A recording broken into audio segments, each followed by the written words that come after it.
we are in the beautiful Fairmont Hotel in downtown San Francisco, and I have with me Alex Osterwalder, and we've had a lovely breakfast, spending time talking about his new book, Business Model Generation, and I love this book. I'm using it in my own firm to do business planning this year, and I wanted to ask you a few questions. And my first one is, you have a clear passion for business model. Where did that come from, and what drew you to a big question to start with, right? I've just always been passionate about value creation and what can be done with technology, and business model innovation came out of the technology field, right? With the internet boom, there was this big talk around business models. Then came the bust, and then the topic disappeared a little bit again. But I think it's now that you're seeing companies creating value in a very different way, solving customer problems that haven't been solved before because they found new business models to do that.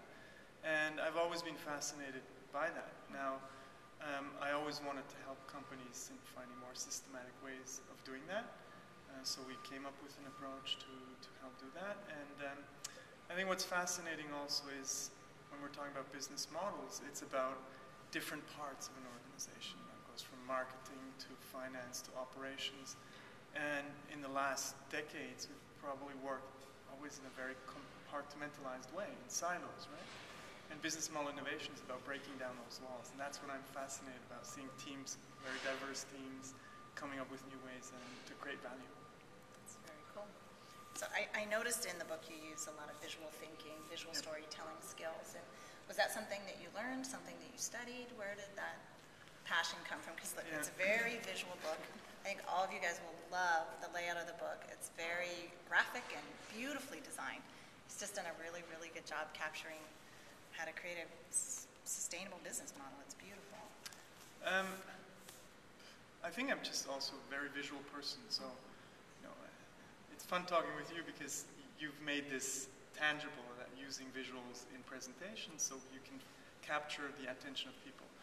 Now, when I go to a presentation and I have to look at bullet points, well, I get disconnected pretty quickly because I'm very visual, right?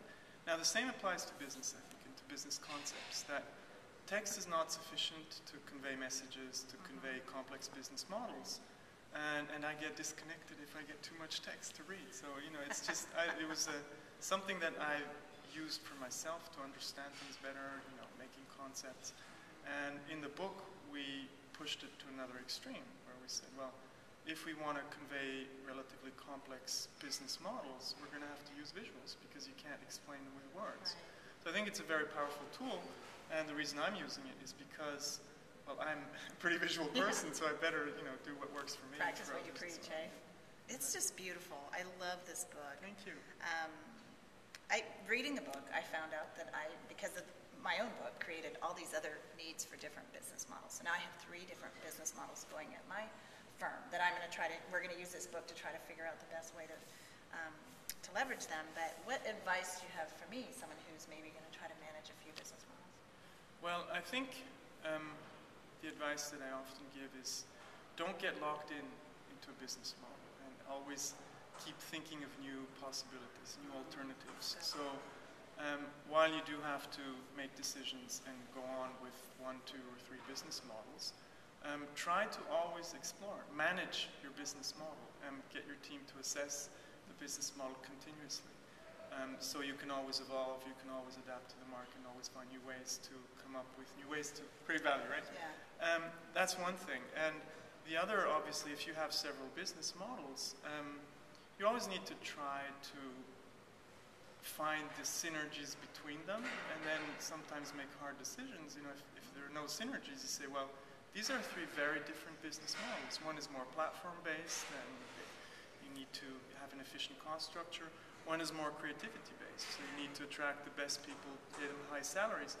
Those 2 things can be very contradictory and create conflicts if they're managed in the same company.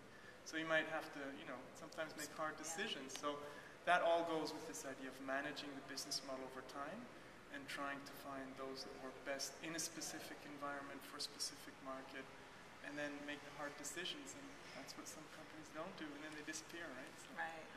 Yeah, it's been a real treat to meet you. We breakfast, and just as a fellow author and visual thinker and someone who's impacting. You're going to have such an enormous impact on the business world, and it was just a real treat to meet you and to have my blog family meet you too. And I hope you have a great day. I know you have a full day lined up, and it was really great to meet you.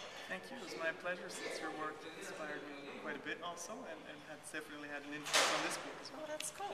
Well, thank you. Great. Have a good day.